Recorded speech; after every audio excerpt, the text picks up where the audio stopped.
Hello and welcome to Learn with Hema's class. My dear students, today we are going to do a poem from class 7 English subject Unit 3 3.4 The Brook.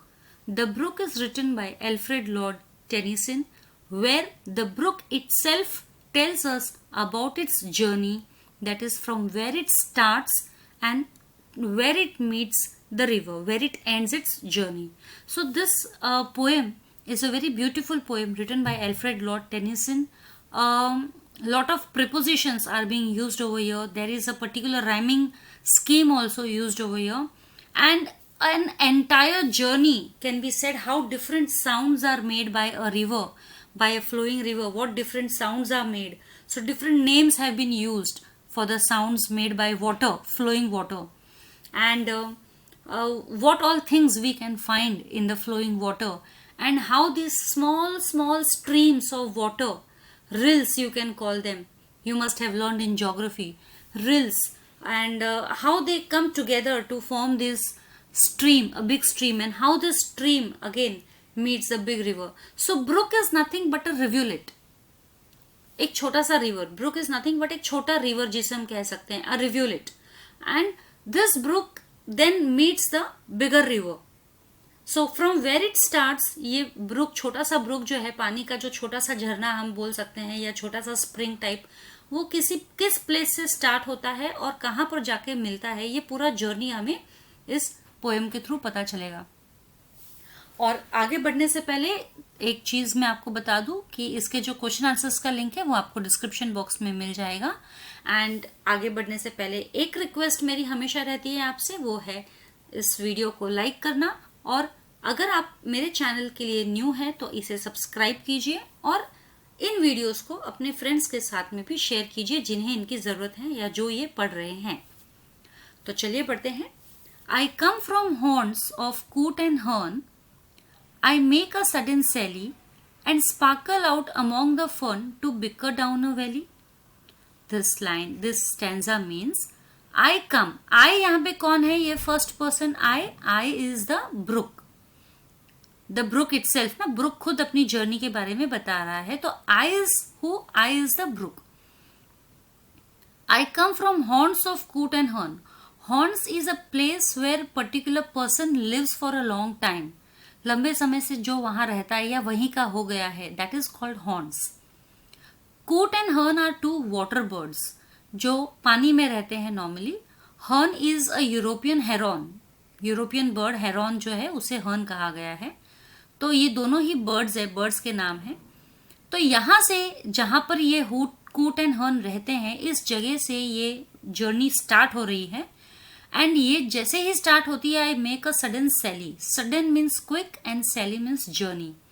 जैसे ही ये haunt of कूट and हर्न से start होती है journey, एक quick journey वो ब्रुक जो है बनाता है, करता है. And sparkle out among the fern to bicker down a valley. और ये जो है फर्न्स के बीच में से स्पार्कल करते हुए, चमकते हुए निकलता है, ताकि वो फटाफट खल खल खल आवाज करते हुए नीचे वैली में जा सके. Bicker means to move down, making a repetitive sound, एक पर्टिकुलर साउंड बनाते हुए, जो वाटर की साउंड होती है. जैसे कि मैंने स्टार्टिंग में बताया था, there are different sounds which are made by flowing water are used by different names have been used to show them. So bicker is again one such word which is used for the sound made by a flowing water, a repetitive sound made by a flowing water. And sparkle out among the fern to bicker down a valley, यानी कि वो fern is a kind of a plant which are flowerless. Normally fern में flowers नहीं लगते हैं. तो इन fern के बीच में से ये चमकता हुआ पानी आ रहा है और वहां से वो नीचे की तरफ जा रहा है आवाज करते हुए. जैसे नॉर्मल हिंदी में हम कहते हैं खल खल, पानी बहता है, कैसे खल खल बहता है. तो खल खल में भी बहुत हल्की आवाजें होती हैं, थोड़ी तेज आवाजें होती है. जब जोर से बहता है तब अलग आवाज होती है, जब धीरे धीरे पानी बहता है तब अलग आवाज होती है. तो पानी के भी अलग अलग आवाज हम महसूस कर सकते हैं. By 30 hills I hurry down और slips between the ridges, by 20 thorpes a little town and half 100 bridges. See यहाँ पे नंबर्स यूज किया है. By 30 hills I hurry down, यानी ये ब्रुक जो कह रहा है कि I have crossed 30 hills, 30 hills से गुजरते हुए मैं नीचे आया हूं, और slip between the ridges, ridges are the mountain tops, mountain tops के बीच में से मैं स्लिप होते हुए, वहां से निकलते हुए निकला हूं, by 20 thorpes little town, 20 thorpes, thorpes means villages, old English में विलेजेस को थॉप्स कहते हैं। और कितने थॉप्स या कितने विलेजेस उन्होंने पास कर लिया है इस ब्रुक ने, 20 थॉप्स, एंड अ लिटिल टाउन, और एक लिटिल टाउन भी उसने पास किया है, and half a hundred bridges, half a hundred means almost 50 bridges.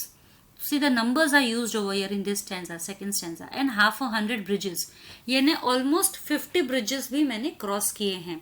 तो ब्रुक अपनी जर्नी के बारे में बता रहा है, कहाँ कहाँ से उसने अपना ट्रैवल जर्नी जो किया है, दैट इज 30 हिल्स, 30 हिल्स से हरी डाउन किया है, वहां से गुजरा है, बिटवीन द रिजेस, रिजेस के बीच में से भी खिसक के गया है, थॉप्स, 20 थॉप्स, 20 विलेजेस को क्रॉस किया है, and a little town, and half a hundred bridges, और ऑलमोस्ट 50 ब्रिजेस उसने क्रॉस किए हैं। Till last by Philips farm I flow to join the brimming river, for man may come and man may go but I go on for ever. और ये तीसरा line जो है बहुत इंपॉर्टेंट अगेन है, क्योंकि ये उसका एंड है, जर्नी का एंड है। कहाँ तक वो फ्लो हुआ है brook, till last by Philips farm I flow, यानी फिलिप्स फार्म, फिलिप्स कोई पर्सन का नाम है, उसके फार्म तक वो फ्लो हुआ है, to join the brimming river, और वहां पर ऑलरेडी एक ओवरफ्लो हुई हुई रिवर बह रही है फिलिप्स के फार्म से होते हुए, और मैं उसी रिवर में बह रहा हूं, उसी रिवर में मिल रहा हूं। तो that is the end of this brook. So till last by, तो कहां तक वो बह रहा है, by the Philips farm I flow to join the brimming river, for men may come and men may go, for I go on forever. The last two lines are again why important, because for men may come and men may go but I go on forever. That means men, humans, they are mortal. Mortal मतलब जो मर जाते हैं, यानी इंसान पैदा होते हैं, बड़े होते हैं, फिर फाइनली एट द एंड वो मर भी जाते हैं आफ्टर पर्टिकुलर एज। बट ये river, it will never die, the brook, it will continuously flow. Rivers कभी मरती नहीं है, it will flow continuously, though it may dry for some time but then again it will spring up. So this is the kind, for man may come and man may go but I go on for ever. So बहुत ही अच्छा moral ये यहाँ पे दे रहे हैं कि book जो है एक ऐसा थिंग है या ऐसी चीज है जो कभी मर नहीं सकती, और मैन के लिए मैन तो आते हैं जाते हैं, they die. So very nicely said, for man may come and man may go but I go on for ever, और मैं हमेशा जो है आगे बढ़ता रहता हूँ, चलता रहता हूँ। सो this is the first 3 stanza. और इसमें एक चीज हम पढ़ सकते हैं, इसके अंदर राइमिंग वर्ड्स आप देख सकते हो, हर्न, फर्न फर्स्ट स्टैंजा में, then sally, valley. So A B, ये हमारा राइमिंग स्कीम हो जाता है इसका, A B, then down, town, ridges, bridges. Again this stanza also have the rhyming scheme A B. Then again flow, go, river, ever, A B. So this is what we can see the rhyming words.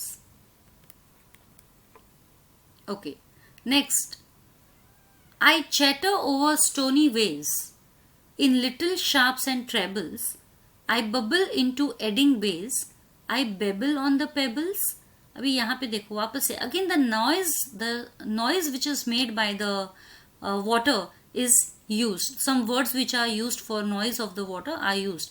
I chatter over stony ways, now chatter means to talk, now a brook do not talk but it makes noise as if it is talking to someone. I chatter over stony ways. Why stony ways it is said? Because it crosses through the stones. पत्थरों के ऊपर से गुजरता है ना, तो ऐसे लगता है मानो जैसे पत्थरों से बात करते हुए, क्योंकि पत्थरों के ऊपर से गुजरता है तो उस वक्त एक पर्टिकुलर आवाज होती है। इन little sharps and trebles, little sharps and trebles मतलब कर्व्स, कट्स एंड कर्व्स, और छोटे छोटे राउंड राउंड वाइंडिंग वे में घूमता रहता है ना रिवर कोई भी, वैसा उस तरीके से। In little sharps and trebles I bubble into eddying bays, eddying means circling, round round round round घूमना। And what is bay, bay एक लैंड पार्ट है, जो वाटर पार्ट है, जो 3 साइड लैंड से कवर्ड होती है। अ water water portion you can say, which is covered on three sides by land. That is a bay. So I bubble into, bubble means enter into the edding base, circling. ऐसा गोल गोल turn लेते हुए पहले तो चलती है और फिर बाद में ऐसा गोल गोल होके बे में घुस जाती है. और बबल मतलब जो बुलबुले आते हैं पानी पे, झाग आता है, उसे हम बबल कह सकते हैं. I babble on the pebbles. Again babble. Babble means a noise made by water on the pebbles. Pebbles are round small stones जो normally पानी के flow के वजह से एकदम smooth हो जाते हैं, उसे हम pebbles कहते हैं. So here in this stanza it says I chatter over stony ways, यानी कि पूरे stony ways में बात करते करते जाता हूँ, यानी आवाज करते करते जाता हूँ. In little sharps and trebles, और जो भी स्टोनी वेज है मैं पूरा कर्व लेते लेते उन सबसे क्रॉस होते हुए जाता हूँ. पानी कभी भी हमेशा सीधा चले ऐसा नहीं होता है. It may take turns, cuts and turns. And I bubble into eddying bays, I babble on the pebbles. With many a curve my banks I fret, by many a field and fallow, and many a fairy foreland set, with willow weed and mallow. Now यहाँ पे fret means to worry or to wear out. So with many a curve my banks I fret. That means जब मैं curves लेता हूँ तो मेरे जो banks है वो कई बार टूट जाते हैं मेरे force से. हम कहते हैं ना पानी जो है अपना रास्ता बना लेता है. पानी किसी भी तरीके से, इवन जो किनारे होते हैं, नदी के समुद्र किनारे होते हैं, वहां पर पानी जब गिरता रहता है कंटिन्यूस, उसका फोर्स आता रहता है, तो वहां पर भी नीचे कर्व्स हो जाते हैं, कट्स हो जाते हैं. Fret means to worn out, to cut. So with many a curve my banks, मतलब मेरे बहुत सारे ऐसे बहुत सारे मेरे कर्व्स है, राउंड. तो वहां पर मैं सब जगह पे जहां पर भी कर्व्स लेता हूँ वहां पर मैं फ्रेट, आई फ्रेट, मतलब वहां पे थोड़ा सा डैमेज हो ही जाता है, थोड़ा सा मैं वहां पे वियर आउट कर देता हूँ बैंक्स को. By many a field and fallow, and many a fairy foreland set, और मैं बहुत सारे फील्ड और फेलो लैंड से भी क्रॉस करता हूँ. फील्ड मतलब खेती जो हम करते हैं वो हमें सबको पता है, एंड फेलो मतलब जो जहां पर हम क्रॉप्स नहीं ग्रो करते हैं, वो ऐसे ही एरिया पड़ा रहता है. नॉन फर्टाइल लैंड भी बोल सकते हैं, इनफर्टाइल लैंड भी बोल सकते हैं. They are called fellow.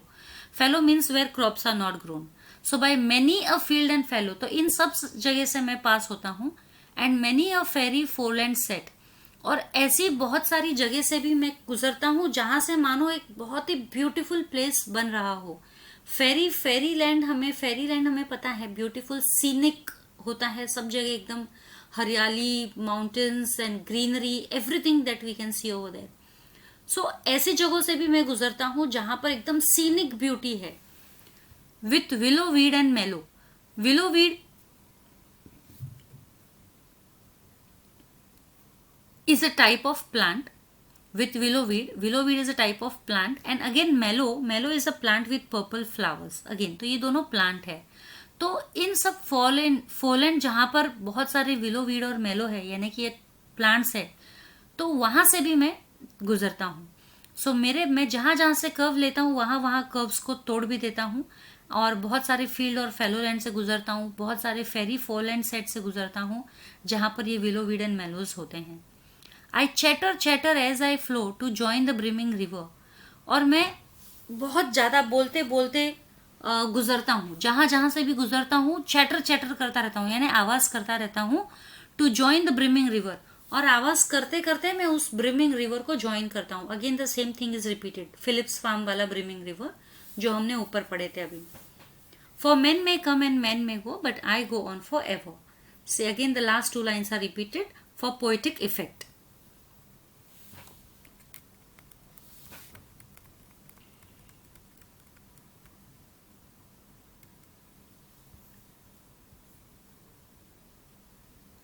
I wind about and in and out, with here a blossom sailing, and here and there a lusty trout, and here and there a grayling. Now very beautiful lines. I wind about, wind it is actually. I wind about and in and out. Wind about means ऐसा turns लेना, ऐसा round ऐसा turns लेते हैं, उसे कहते हैं winding. है ना, जैसे हम घाट पे चढ़ते हैं या उतरते हैं तो उससे गोल गोल गोल चढ़ते रहते हैं, उतरते रहते हैं, that is. I wind about and in and out with here a blossom sailing. Blossom means flower. अभी पानी के ऊपर कई बार क्या होता है, फूल भी अगर गिर जाते हैं, समझो रिवर चल रहा है, बह रहा है और उसके ऊपर ट्री का कोई ब्रांच आ रहा है, क्योंकि रास्ते में बैंक्स पे कई जगह पे ट्रीज भी होते हैं ना, ट्रीज के ब्रांचेस जो है वो पानी उनके नीचे से भी बह के गुजर जाता है, तो उनके फ्लावर्स जो है पानी में गिर जाते हैं, तो ये सब पानी अपने साथ कैरी करता है। With here a blossom selling, यानी जहां से भी मैं अंदर से बाहर से गुजरता हुआ निकलता हूँ, ब्लॉसम मेरे ऊपर गिर ही जाते हैं और उनको मैं साथ लेके चला जाता हूँ। And here and there a lusty trout. Lusty trout, trout is a kind of a fish and lusty is shining, and here and there a grayling. Again, grayling is also a kind of fish which are found in fresh waters. And here and there a foamy flake. Foamy flake, flakes are small particles, किसी भी चीज का कोई भी small particles हो सकता है। foamy मतलब झाग हम जिसे कहते हैं। and here and there a foamy flake upon me as I travel, यानी कि ये सारी चीजें मेरे ऊपर चलती रहती है जब मैं ट्रेवल करता हूं तब। With many a silvery water break about the golden gravel. अभी वाटर ब्रेक क्या है, वाटर ब्रेक मतलब लैंड फॉर्म्स जो है एकदम सीधा नहीं होता है, कभी ऊंचा होता है कभी नीचा होता है, तो ऐसे में कई बार क्या होता है, वाटर का रास्ता जो फ्लो करने का होता है ना वो रुक जाता है, तो वाटर क्या करता है, अपना मूवमेंट चेंज कर लेता है, डायरेक्शन चेंज कर लेता है। या तो फिर ऐसा होता है कि वाटर का मूवमेंट अगर फास्ट है तो स्लो हो जाता है, या स्लो है तो फास्ट हो जाता है। तो वाटर ब्रेक मीन्स एक लैंडफॉर्म जो आ जाता है रास्ते में एज एन ऑब्स्टेकल समझो। With many a silvery water break, silvery इसलिए कहा गया है क्योंकि जो रॉक्स होते हैं, पेबल्स होते हैं, वो नॉर्मली सिल्वरी कलर के होते हैं, पानी में पाए जाते हैं। About the golden gravel, golden gravel means sand बोल सकते हो, बारीक बारीक दानेदार sand. With many a silvery water break about the golden gravel, यानी मैं जब यहाँ से ट्रेवल करता हूँ तो मेरे साथ में बहुत सारी चीजें हैं, जैसे ब्लॉसम्स है, लस्टी ट्राउट है, ग्रिलिंग है, फोमी फ्लेक है, ये all this things travel along with me. And draw them all along and flow, यानी draw them all along means उन सबको मैं अपने साथ लेके चलता हूँ। I take all of them along with me and flow to join the brimming river, और उस ब्रिमिंग रिवर को यानी ओवरफ्लोइंग रिवर को ज्वाइन करने के लिए जाता हूँ। फॉर मैन में कम and man may go but I go on for ever. Again इसके अंदर भी हम देखते हैं out and trout rhyming words है, sailing grayling. So A B you can find the rhyming scheme. Flake, water break, these are rhyming words. Travel, gravel, rhyming words. So here also we have A, B. These are the rhyming scheme. Flow, go, river, ever. Again these are the rhyming words. So we have A, B. तो ये rhyming scheme है। तो इस पूरे poem में we will find A, B, the rhyming scheme of A, B. Okay. And let's move ahead. Okay. I slip, I slide, I gloom, I glance among my skimming swallows. I make the netted sunbeam dance against my sandy shallows. Now यहाँ पे ये क्या कह रहा है Brooke? I slip, I slide, I gloom, I glance. That means मैं कहाँ से कैसे निकलता हूँ। स्लिप होके निकल जाता हूँ, कभी बीच में से कोई छोटी सी जगह होती है। स्लाइड, कभी फिसल के नीचे होके चला जाता हूँ। आई ग्लूम, कभी ऐसे ही राउंड होते हुए चला जाता हूँ। आई ग्लैंस, कभी धीरे धीरे देखते जाता हूँ। तो ये जो है सारे जो है आई स्लिप, आई स्लाइड, आई ग्लूम, आई ग्लैंस, ये सब वाटर के अलग अलग मूवमेंट्स हैं। स्लो, फास्ट, मेकिंग नॉइज और मूविंग वेरी फास्ट, या फ्लो हो रहा है ऊपर से नीचे, तो ये अलग अलग वाटर के मूवमेंट्स हैं। तो ये ब्रूक यही कह रहा है, आई स्लिप, आई स्लाइड, आई ग्लूम, आई ग्लैंस अमॉन्ग माई स्किमिंग स्वेलोज। स्किमिंग स्वेलोज मतलब स्वेलोज आर अगेन बर्ड्स, और ये क्या करते हैं, उड़ते समय ब्रूक को जस्ट टच होके उड़ जाते हैं, जस्ट फेदरी टच होके उनके फेदर्स को टच करके उड़ जाते हैं।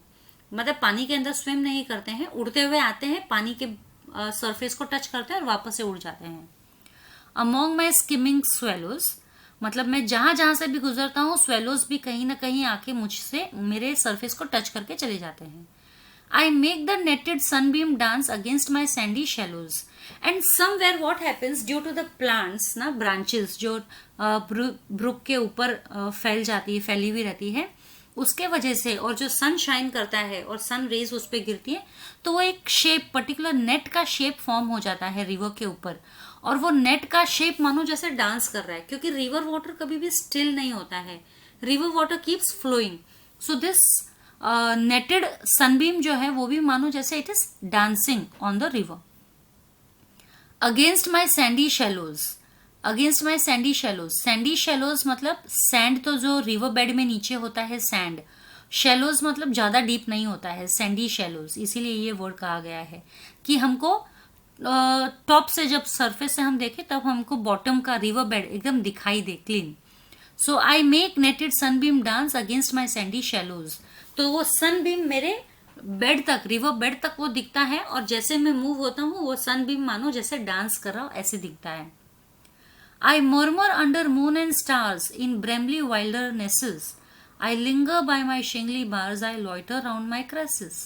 I murmur. Murmur is again the word used for the sound made by water. Under moon and stars.